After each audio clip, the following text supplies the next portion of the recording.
Right, so level 2, phase 2 nutrition. If you've been following the steps outlined in phase 1 and level 1 for the last 7 days and you're doing well, it's now time to go on to level 2, phase 2. So your objective here would be to go through this phase for the next, let's say, 2 to 3 weeks. See how you get on. If you're making progress at the end of 3 weeks, just keep doing it. If your progress kind of slows down, you're going to move on to level 3. But if your progress doesn't slow down, if you keep making progress by staying on this level, there's no need to go on to level 3. If you go on to level 3 when you don't need to, you're only going to make things more complex for yourself. And if you make things more complex and if you make things harder for yourself, the less likely you will do what needs to be done. You know what I mean? So just keep things simple. As I said in level 1, in the video on level 1, the objective of all of these presentations of the way this nutritional plan is structured is to help you keep things simple, right? So keep things simple and stick to this phase for the next 2 to 3 weeks and assess your progress at the end of it. If you're happy with your progress, keep doing what you are doing. So let's get straight into this.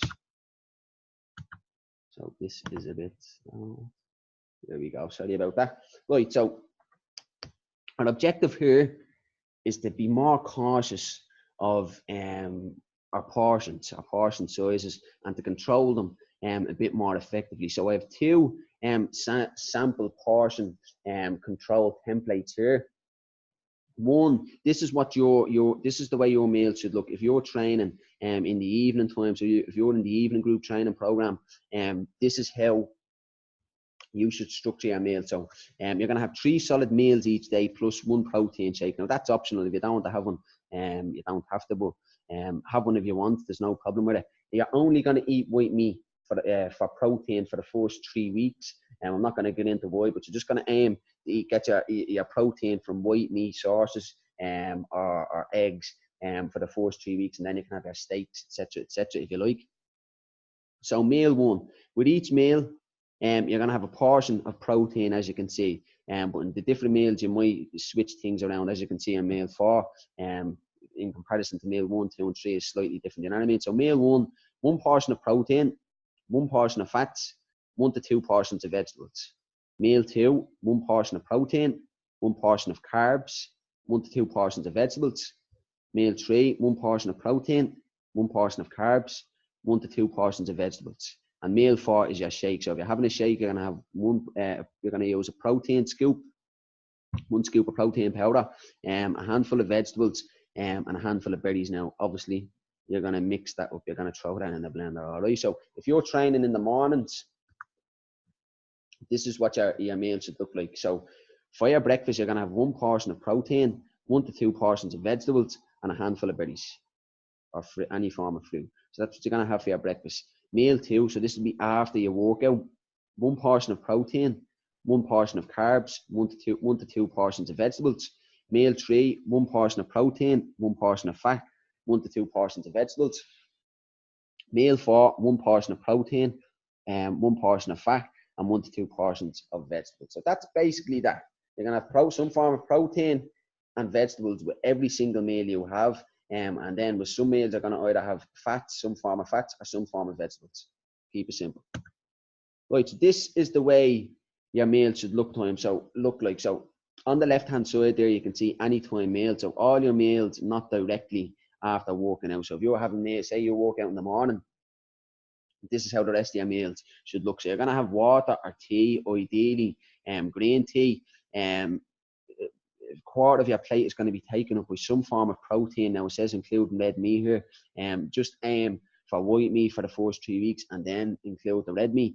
So a portion of protein, a small portion of fats. So that could be healthy oils, nuts, and seeds. I'm going to get into how much fats you should use and how to measure the amount of fat you use with each meal. I'm going to get into that now in a moment. And then vegetables should take up more than half of your plate. So ideally green vegetables. Now, if you're working out, let's say you're at the working out in the morning, or even if you're at the working out in the evening, post-workout meal. So the same again, you're going to have water or green tea. With every meal you have, you're going to have plenty of water, plenty of green tea. If you don't like green tea, just stick to the water. So half of your plate should include some form of protein. So maybe it might be 2 chicken fillets as opposed to 1. And then the other half is made up of vegetables and fruit. So this can be different forms of vegetables and different forms of fruit. Now you can have a bit of some form of starchy carbs, but keep it to a minimum. So this could be sweet potatoes, brown pasta, brown rice, brown bread, etc., etc. And if you're a vegan, just look at the one on the right hand side there. So that's a plant-based. How your diet should look if you're on a plant-based diet. So that's basically that. So this is how to measure your portions. This is very, very important. So this is for the female. Palm-sized amount of protein with each meal. So you can see that on the top there. You're using the palm of your hand to measure how much protein you have. A fistful of vegetables with each meal. I'd really recommend 1 to 2, ideally 2 handfuls of vegetables, but this just gives you an idea as to what way to measure it. And then a fistful of carbs. So as you can see, like a cupful. So you're holding your hand in a cup, about covering a little over the palm of your hand. So it could be brown rice, brown pasta, etc., etc.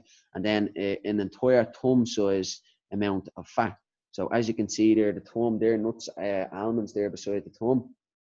You're using your thumb to measure the amount of fats that you're having. So if you were to use an egg, for example, as well, the yolk within an egg, that might be 2 eggs, might be the length of your thumb.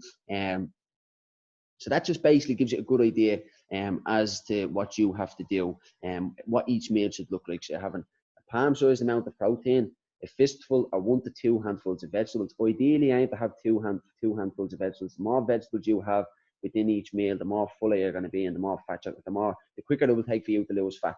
And then a cupful amount of some form of starchy carbohydrates, and then an entire thumb amount of healthy natural fats. So here's a little example list of where to get your protein, your fats, your carbs, your vegetable, and your fruit from.